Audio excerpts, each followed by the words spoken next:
Bueno, seguimos platicando con Ildefonso Guajardo, recién desempacado de Washington, en donde ya hay un entendimiento entre México y Estados Unidos sobre el entorno al Tratado de Libre Comercio de América del Norte. Y te quisiera hacer esa pregunta.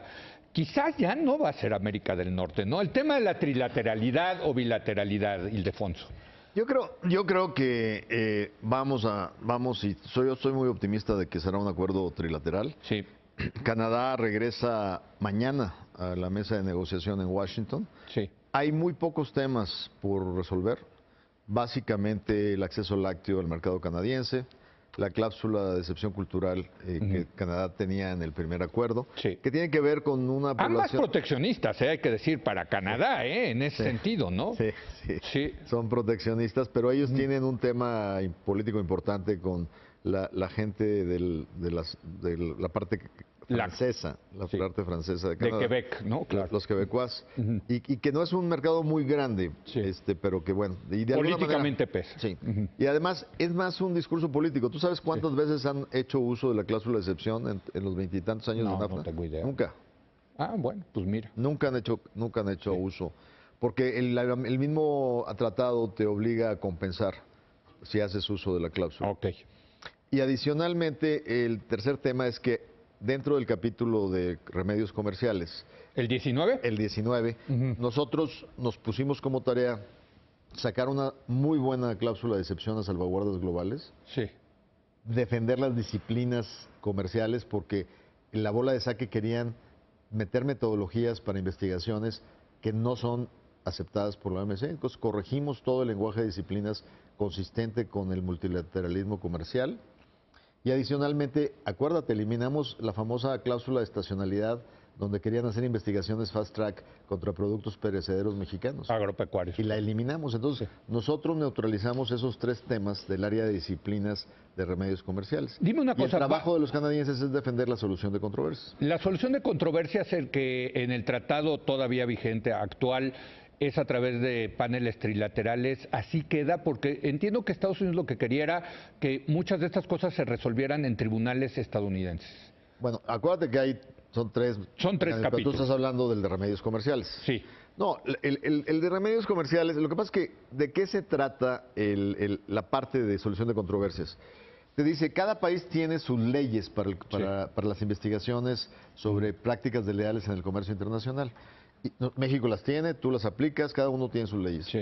El capítulo no tiene que ver con que respetes formas distintas o leyes distintas, sino una vez que resuelves, los miembros de NAFTA tienen derecho de integrar un panel para que revises si tú aplicaste correctamente tus propios reglamentos y marcos legales. Sí. O sea, que no le metiste chanfle a la determinación. No quiere decir que te evalúen con otro tipo de reglas. Entonces, lo que no quiere Estados Unidos es que haya un second guessing, o sea, una segunda evaluación de cómo aplicaron ellos sus propias leyes. Sí. Y eso es lo que está dirimiéndose. Y acuérdate que esa fue una aportación de los canadienses para poder integrarse en el primer ¿Y entonces tratado. cómo va a quedar? No, eso es lo que está... Eso es lo que está Son los con- tres temas que están ahorita en este ¿Y caso. cuál es la postura de México en cuanto a la postura de Canadá en el tema de controversia? Nosotros fuimos muy claros con nuestros colegas canadienses. Yo tengo una muy buena relación con la ministra Chrystia Freeland. Y déjame decirte, no solo en ese tema, en todos los temas, yo la he mantenido perfectamente coordinada, informada. Te recordaré que en mayo, cuando de repente se voltea el tema de reglas de origen automotriz y se empieza a hablar de esta área de alto valor de salarios, tú entenderás que es una que narrativamente le conviene más a Canadá, Sí. ¿no? Narrativamente. Y bueno, pues a mí me queda claro cómo había estado el cambio de estrategia. Yo, en la mesa de negociación, pues, si un país se mueve en un sentido de su interés, pues yo no le voy a ir a reclamar al país que por qué no me platicaste cómo ibas a jugarla, ¿no? Sí. Sin embargo, yo me fui a ver a mi amiga y le dije, mira, bajo estas circunstancias yo voy a tener que aterrizar mis intereses en todos estos temas así. Y a partir de ahí, cada vez que yo tenía bilaterales y ella tenía bilaterales, nos intercambiábamos puntos de vista. Así es que hoy no es la diferencia. Y en el capítulo 19 era claramente entendido que yo tenía tres prioridades: eliminar estacionalidad, proteger las disciplinas, cómo aplicarlas, y adicionalmente hacer una cláusula de protección contra salvaguardas muy fuerte.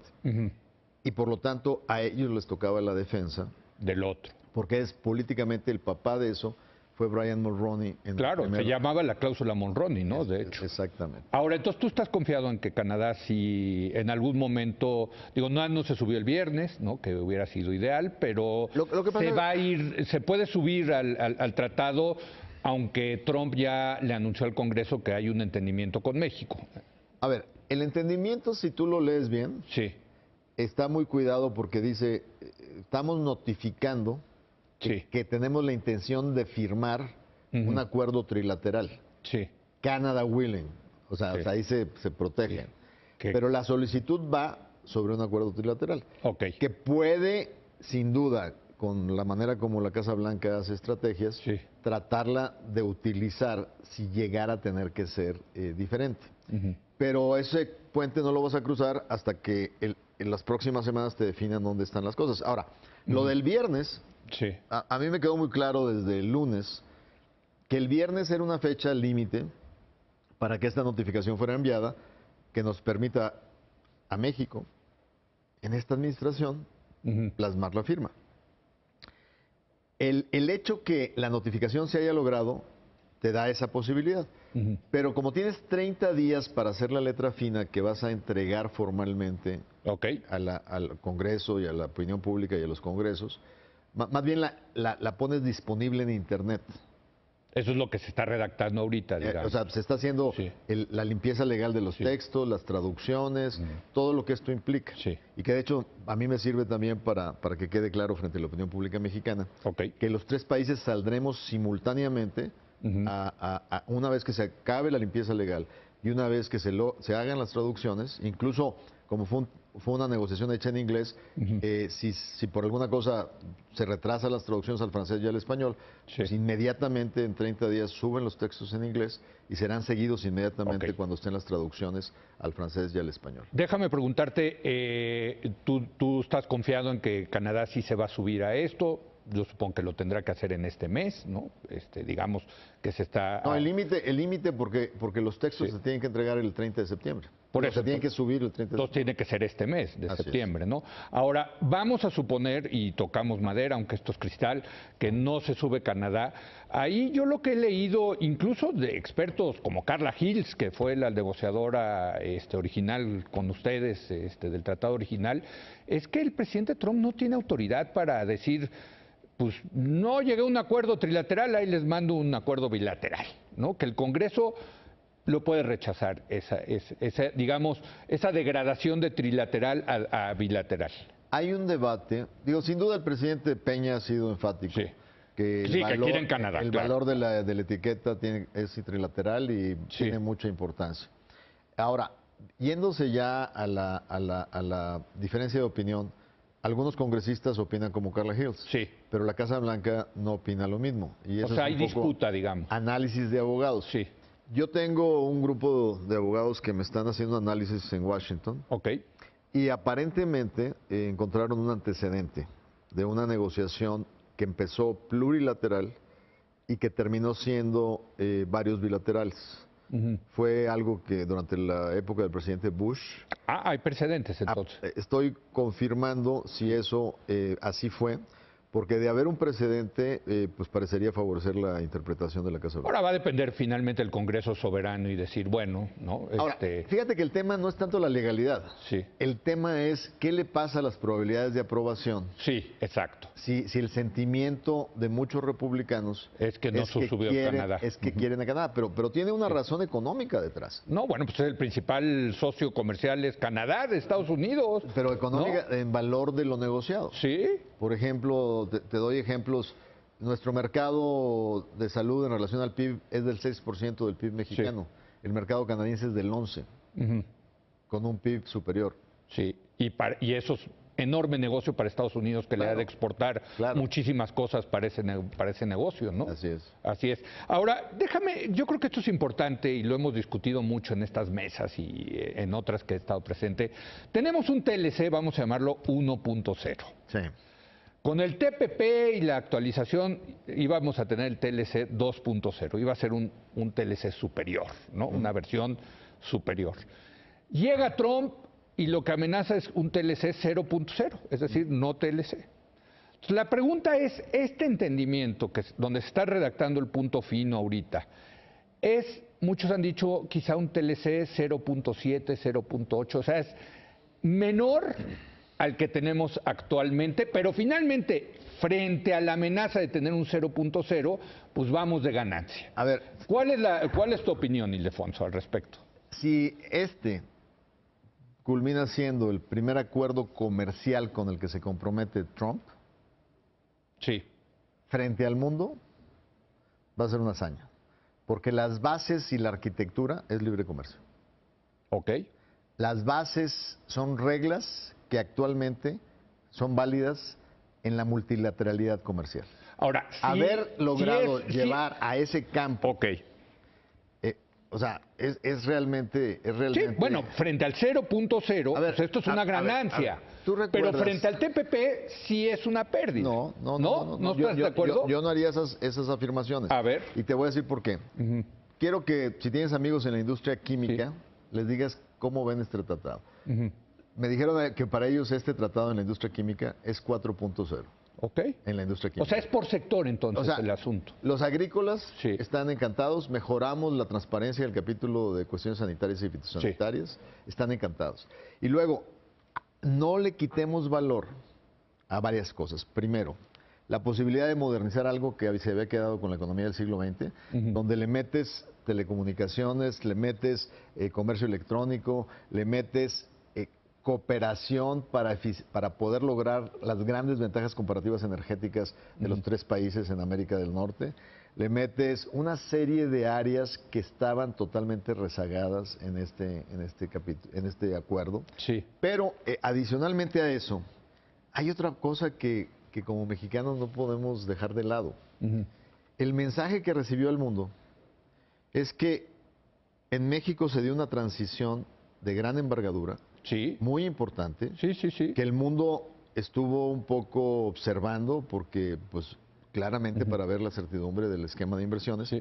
y terminó observando que hubo un gobierno saliente y un gobierno por entrar, que no coinciden en muchas cosas desde el punto de vista de política pública, en términos objetivos, pero que de alguna manera fueron capaces institucionalmente de poder llevar conjuntamente un proceso donde hubo observadores del nuevo gobierno en la negociación, y de alguna manera estamos transitando a que ambos requieren su participación, unos para que el Ejecutivo lo firme y otros para procesarlo legislativamente. Déjame preguntarte en ese sentido, y sé que están redactando los puntos finos, pero se dijo de que cambiaron el nuevo gobierno representado por Jesús Seade, que cambiaron redacciones que tenían que ver con el tema energético. ¿Qué cambió en ese sentido? Te pregunto. Yo te diría que hay una... Siendo México, que México se abrió en este tema como producto de la reforma energética del presidente Peña Nieto, ¿no? El presidente electo, lo he escuchado yo en varios temas, y ha dicho que él va sin duda a cumplir con el entorno de compromisos establecidos. Ha dicho que el esquema legal establecido no lo va a llevar a cambios. Sin embargo, operará bajo estos términos, tal vez de una manera diferente, la participación de las empresas del Estado, pero sin violar los compromisos establecidos. Los compromisos establecidos, pero a lo mejor al futuro... Por eso, o sea, los compromisos establecidos son las licitaciones hasta ahorita hechas, ¿no? Por eso, ¿estamos de acuerdo? Pero lo que te quiero decir es, el Estado mexicano, sobre el futuro de cómo vas a ir llevando la apertura en aguas profundas o qué tipo de relevancia le vas a dar a las empresas de Estado, ya son decisiones estratégicas del Ejecutivo. Lo que te quiero decir es que finalmente lo que hay, a diferencia de lo que había, es una reingeniería del sector que de alguna manera es muy consistente con lo que el presidente electo ha estado estableciendo. Digo, que se vale decir yo estoy en contra de la reforma energética y por favor no me la blinden en el tratado, ¿no? Pues... Pero yo te diría que, a diferencia de cómo se había diseñado, pues hay una serie de enunciados que se apegan al texto constitucional y algunas cosas que tienen que ver con exclusiones. Acuérdate yo te quiero recordar algo que es muy importante. Supón tú que no tuviéramos la posibilidad de tener un NAFTA renovado. Sí. El NAFTA original... No tenía. No, claro. No, pues lo habían sacado. No, sí, no, perdón. Sí. Hay algo que se llama la cláusula de cremallera, que se llama el Ratchet Clause, sí, que literalmente dice, si uno de los miembros de NAFTA procede a una apertura unilateral, esta es capturada automáticamente por el acuerdo. Claro. Sí, entonces, ¿para qué sirve el nuevo NAFTA? Si tú la dejas como el NAFTA original y es una captura automática, sí, no tienen la posibilidad de ponerle limitantes y protecciones a su interpretación. Por ejemplo, hay todos nuevos textos para empresas del Estado.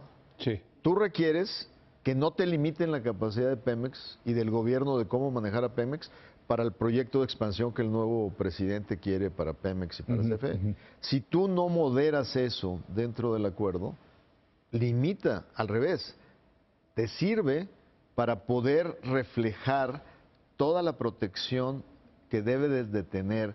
Por ejemplo, Pemex y CFE. Por ejemplo, la obligación de quien invierta en el sector que ocupe 25% de insumos nacionales, en acero y en... Sí, eso está como parte de la reforma. Si tú no lo tuvieras protegido, te pudieran llevar un pan y decir, de acuerdo a los contextos del tratado, tú no puedes hacer reservas nacionales.